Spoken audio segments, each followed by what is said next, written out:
ஐயோ அந்த சீன் பார்த்தோம் சூப்பராக இருந்துச்சு, அப்படியே அந்த சீன் தனியாக நிற்குது அப்படின்லாம் அவங்க வந்து ரொம்ப என்கரேஜ் பண்ணி பேசினாங்க. அதுதான் என்னோட ஒரே சீன் ஐஸ்வர்யா ராஜேஷ் மேம் முடியும், பட் அது வரவே இல்லை. ரெஸ்ட் ஆஃப் த காஸ்ட் வந்து நான் யாருன்னே தெரியல, யார் இவர் அப்படின்லாம் கேட்டுட்டு இருக்காங்க. இவர் தான் தாமுன்னு ஒன்று. ஐயோ நான் வந்து கதிர் ப்ரோக்கு வந்து சீசன் 3க்கு ஒரு லீடு கொடுக்குற மாதிரி ஒரு விஷயம் எடுத்தாங்க. பிளாஸ்ட் லைவாக பார்க்க கொஞ்சம் பயமாக தான் விழுந்ததுக்கப்புறம் ஒரு செகண்ட்ஸில் அந்த ஹீட் வேவ் அடிக்கும், ரொம்ப இன்டென்ஸாக இருந்துச்சு.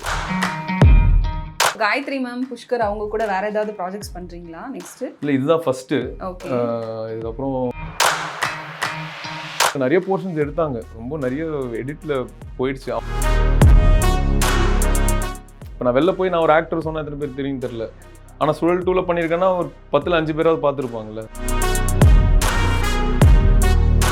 தாமு வந்துட்டு செல்லப்பாவுக்கு இந்த கொல்லி வைக்கிற சீன் இருக்குல்ல பாத்தீங்களா, அந்த இடத்துல தான் வந்து ரொம்ப எமோஷனா நீங்க அந்த கயிறெல்லாம் கழட்டி போட்டுட்டு என்ன திருப்பியும் ஃபர்ஸ்ட்ல இருந்து விரதம் இருந்துட்டு வரணும், பட் அதெல்லாம் பிரேக் பண்ணிட்டு அந்த சீக்வன்ஸ் எல்லாம் எப்படி இருந்துச்சு?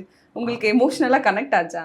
அது வந்துட்டு அது பண்றப்போ எனக்கு என்ன நடக்குதுன்னே தெரியல. ஏன்னா வந்து அந்த செட்டப்பே சூப்பரா இருந்துச்சு. எனக்கு ரொம்ப இங்க வந்துட்டு நம்மளுக்கு இப்போ மேஜரா பண்ண வேண்டியது ஒன்று இருக்கு, இந்த என்விரான்மெண்ட்டே ஒரு மாதிரி பயங்கரமாக இருக்கேன்னு நிறைய ஹெல்ப் பண்ணிச்சு அந்த இடத்துல. ஆக்டர்ஸு கதிர் ப்ரோ, அமித் பார்கவ் அவர்லாம் வந்துட்டு அவர் பிடிச்சி இந்த கொல்லி வைக்கிறதெல்லாம் வந்துட்டு ரொம்ப எமோஷ்னலாக இருந்துச்சு. ஆக்சுவலாக ரொம்ப அந்த ஜோன் உள்ள போயிட்டோம் எல்லாருமே. ஏன்னா உண்மையிலேயே ஏதோ ஒரு டெத்தில் இருக்கும் அப்படின்ற அந்த ஃபீல் இருந்துச்சு. அது கடலில் அந்த ஏரியாவில் வச்சுருக்காங்கன்றதே எனக்கு ரொம்ப இன்ட்ரெஸ்டிங்காக இருந்துச்சு அந்த செட்டப்பு. அது ரொம்ப நல்லா இருந்துச்சு. அண்ட் அந்த சீன் முடிச்சுட்டு நெக்ஸ்ட் டே வந்து அசோசியேட் ப்ரொடியூசர்ஸ்லாம் வந்து சொன்னாங்க. Guha ma'am, Gautham sir, Nanda sir அவங்களாம் வந்து வெரி ஸ்வீட் பீப்புள். அவங்களாம் அடுத்த நாளே வந்துட்டு லைக் ஃபியூ டேஸ்க்கு அப்புறம் அதோட எடிட் பண்ணிடுவாங்கல்ல, எடிட் சைட் பை சைட் போயிட்டுருக்கோம். ஸோ எடிட் பார்த்துட்டு வந்துட்டு சொன்னோம், ஐயோ அந்த சீன் பார்த்தோம் சூப்பராக இருந்துச்சு, அப்படியே அந்த சீன் தனியாக நிற்குது அப்படின்லாம் அவங்க வந்து ரொம்ப என்கரேஜ் பண்ணி பேசினாங்க. ஸோ அதுவே நம்மளுக்கு அடுத்தடுத்த சீன் பெட்டராக பண்ணும் அப்படின்ற அந்த இன்னொரு ஹோப் கொடுக்கும். ஆமாம், நல்லா வருதுன்றது ஏதாவது ஒரு அஷூரன்ஸ் தெரிஞ்சாதான் நம்மளுக்கு இன்னும் கான்ஃபிடன்ஸ் வரும் அடுத்தடுத்த சீன் நம்ம இன்னும் பெட்டராக பண்ணணும் அப்படின்றதுக்கு. இப்போ ஏதாவது ஒரு சீக்வன்ஸ் எல்லாம் உங்களுக்கு வந்து ஷூட் பண்ணியிருப்பாங்க, பட் அதை வந்து சீரீஸ்ல ஆட் பண்ணாமல் இருப்பாங்க, அப்படி ஏதாவது சீக்வன்ஸ் இருந்துச்சு. ஒரு ஆக்சுவலாக வந்து ஒரு ஆல்டர்னேட் கிளைமேக்ஸ் எடுத்தாங்க. அதாவது கிளைமேக்ஸ் முடிஞ்சிடும், எண்டில் கதிர் ப்ரோவும் ஐஸ்வர்யா ராஜேஷ் மேம் பீச்சில் நின்று பேசிகிட்டு இருப்பாங்களா, அதோட தான் முடியும் ஆக்சுவலாக. பட் அங்கே ஆல்டர்னேட்டாக ஒன்று எடுத்தாங்க. நான் வந்து கதிர் ப்ரோக்கு வந்து சீசன் 3க்கு ஒரு லீடு கொடுக்குற மாதிரி ஒரு விஷயம் எடுத்தாங்க. பட் அது வரல. அதுக்கு ஐ திங்க் அவங்க வந்து வேற மாதிரி இப்படியே முடிச்சிடலாம் அப்படின்னு அவங்க டிசைட் பண்ணிட்டாங்க. சீசன் 3 இருக்கு, சீசன் 3 இருக்கும். ஏன்னா அது கண்டினியூ பண்ணலாம் தான் ஆல்ரெடி சொல்லிட்டாங்கன்னு நினைக்கிறேன். சார் மேம் வந்துட்டு இருக்கு பண்ணுவோம் அப்படின்ற மாதிரி சொல்லியிருக்காங்க. பட் அந்த லீடு கொடுத்தாங்க, ஆனால் அது வைக்கல. மேபி ஏன்னா வந்து அது ஆக்சுவலாக ஒரு பர்டிகுலர் த்ரெட்லேருந்து ஆரம்பிக்கும் அந்த, பட் அதை ரிவீல் பண்ண வேணாம் அப்படின்னு யோசிச்சிருப்பாங்க. அதனால அதை வந்து காட்ட வேணாம். ஏன்னா நான் ஒன்று சொல்லி தான் அந்த நான் இன்னொரு கேஸை சொல்லி தான் அந்த கேஸ்லேருந்து தேர்ட் சீசனுக்கு லீட் மாதிரி இருக்கும்.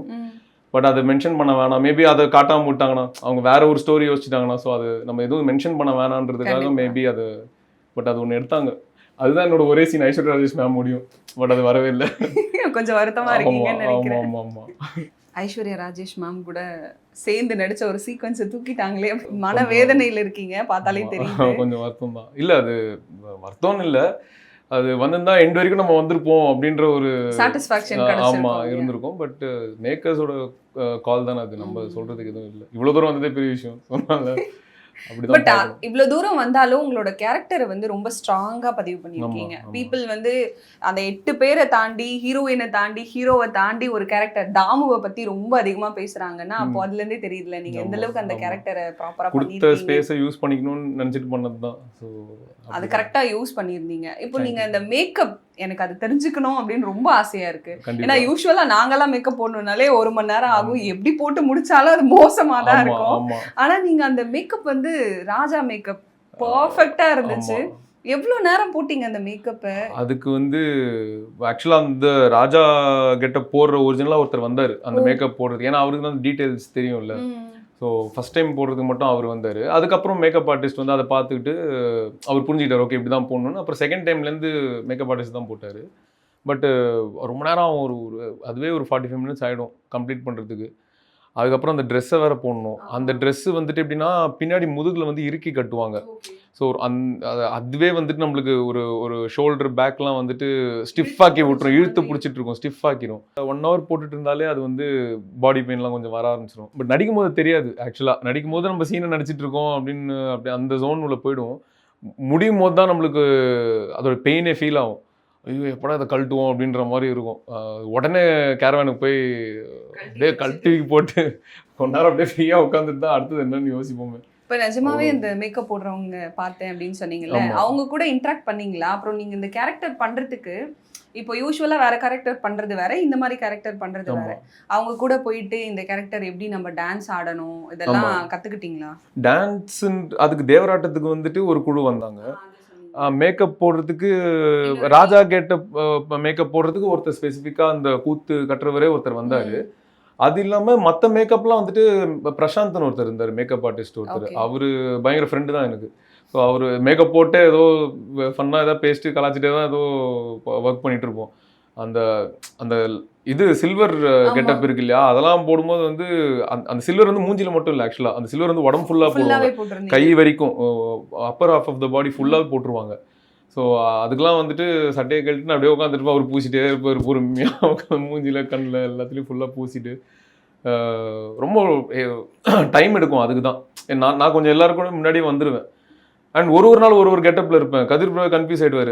டே என்னடா இன்னைக்கு இப்படி வந்திருக்க, நாளைக்கு எப்படிடா வர போகிற அப்படின்னு, நாளைக்கு சில்வராக வந்து நிற்பாரு. என்னடா அவர் யோசிச்சிருப்பாரு, என்ன இன்னும் எவ்வளோ இருக்கு மேம் அப்படின்னு கேட்பாரு.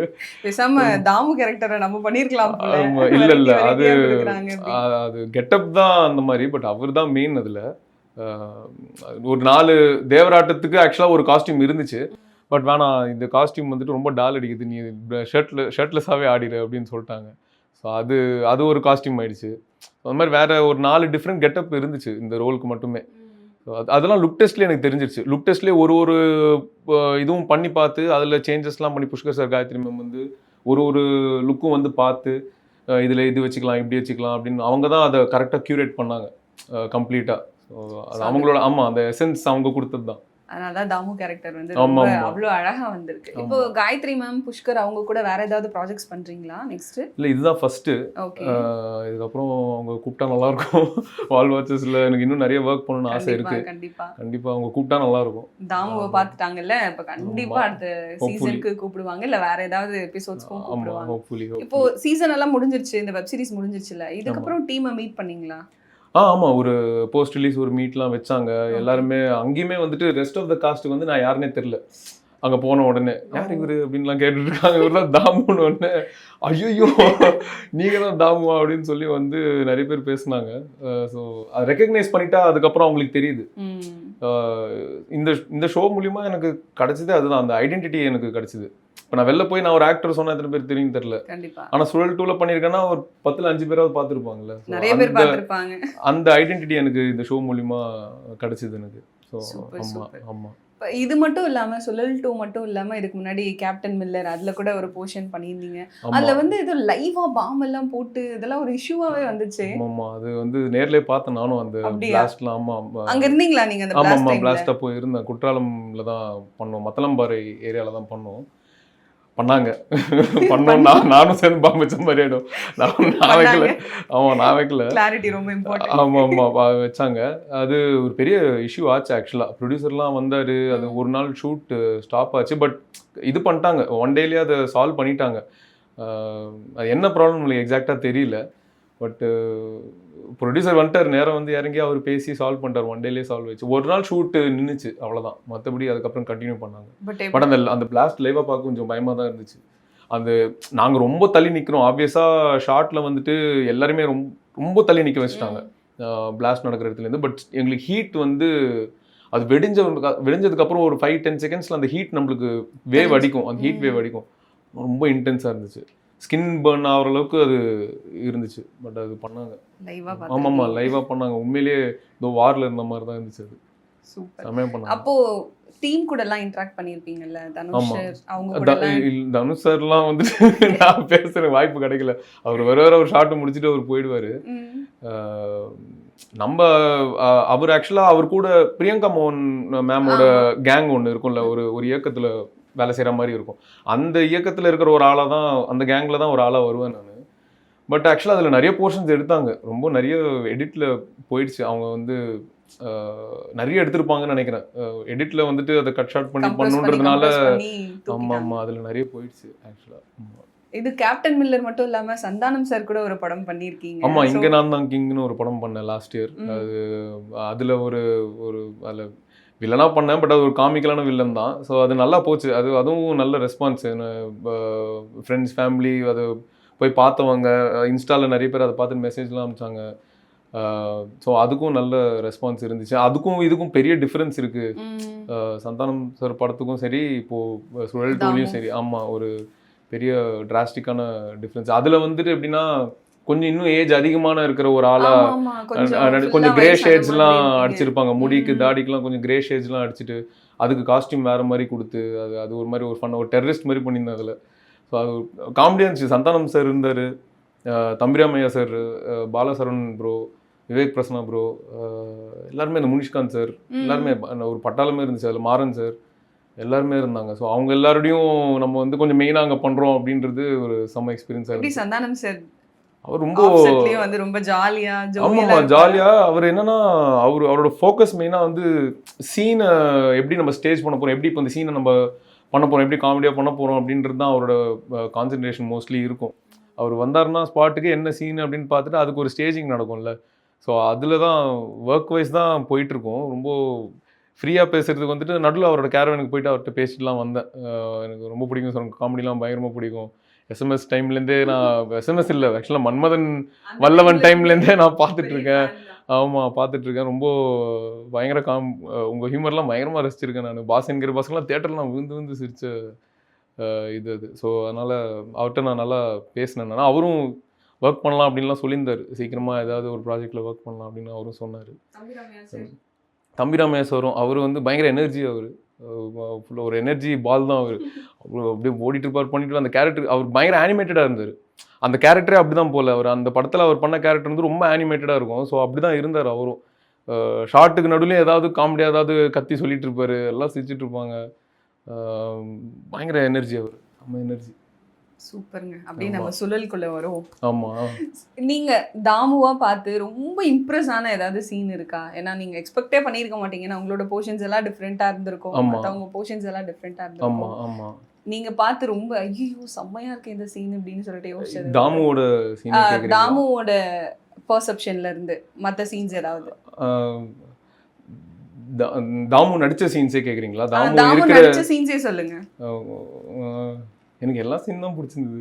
பர்டிகுலர் ஏதாவது சொல்லுங்க. எல்லா சீன்ஸுமே எல்லாருக்குமே பிடிச்சிருந்தது. எனக்கு அந்த ஃபைனல் சீன் இருக்குல்ல, அந்த பாண்ட் ஆகிற சீன், அது எனக்கு ரொம்ப பிடிச்சிருந்தது. எனக்கு நடிக்கவே ரொம்ப ஒரு நல்ல ஃபீலிங் இருந்துச்சு ஆக்சுவலாக நடிக்கிறப்போ. நிஜமாவே ஏதோ ஒரு ஃபேமிலியோட சேர்ற அந்த ஃபீலிங் இருந்துச்சு. ஆமாம் ஆமாம், ஏன்னா ஆல்ரெடி அவங்களோட ஆஃப் கேமரா நல்லா பேசி பழகிருந்தோம். ஸோ எங்களுக்குள்ள ஒரு நல்ல ஆக்டிங் வைஸ் எங்களுக்குள்ள ஒரு நல்ல எனர்ஜி இருந்துச்சு. ஸோ அந்த சீன், அந்த பாண்டிங் சீன், ஃபைனல் சீன் எனக்கு ரொம்ப பிடிச்சிருந்தது. சூப்பர். ஆமாம். நீங்கள் வந்து வேறு ஏதாவது ஃபியூச்சர் ப்ராஜெக்ட்ஸ் ஏதாச்சும் இருக்கா? கமிட் ஆகிருக்கீங்களா? இப்போ ஒரு படம் முடிச்சுட்டேன் ஆக்சுவலாக. ஒரு ஃபீச்சர் ஃபிலிம் வந்து ஒரு ப்ராமினெண்ட்டான கேரக்டர் பண்ணி முடிஞ்சிருச்சு. அது போஸ்ட் ப்ரொடக்ஷனில் இருக்குது. அதை பற்றி நிறைய சொல்ல முடியுமான்னு தெரியல. பட் அதை அனௌன்ஸ் பண்ணிடுவாங்க கண்டிப்பாக. நிறைய நோன் காஸ்ட் மெம்பர்ஸ்லாம் இருக்காங்க, மற்ற ஆக்டர்ஸ்லாம் ரொம்ப நோன் ஆக்டர்ஸ் இருக்காங்க. அது தவிர கொஞ்சம் இண்டிபெண்டன்ட் ப்ராஜெக்ட்ஸ்லாம் பண்ணியிருக்கேன். ஒரு 3-4 இண்டிபெண்டன்ட் ப்ராஜெக்ட் பண்ணியிருக்கேன். அதெல்லாம் கொஞ்சம் ஃபிலிம் ஃபெஸ்டிவல்ஸ்லாம் போயிட்டு வர ப்ராஜெக்ட் அது. ஸோ அது போயிட்டு வந்துருச்சுன்னா மேபி அதுவும் இன்னும் ஒரு 3-4 மந்த்ஸில் அதுவும் ரிலீஸ் ஆகிடும். Super super. நிஜமாவே அந்த சுழலுக்கு அப்புறம் நான் வேற மாதிரி உங்களை பார்க்குறேன். நான் அதுக்கு முன்னாடி மூவிஸ்ல பார்த்துருக்கோம், குட்டி குட்டி ரோல் பண்ணியிருக்கீங்க. பட் அந்த சுழலுக்கு அப்புறம் உங்களோட கேரக்டரே ரொம்ப சூப்பராக இருந்துச்சு. அண்ட் ஃபியூச்சர்ல இன்னும் நிறைய ப்ராஜெக்ட்ஸ் பண்ணணும். திருப்பியும் நம்ம 2 பேரும் ஒரு இன்டர்வியூல சந்திக்கணும். Hopefully. Thank you so much for this time. Thank you so much.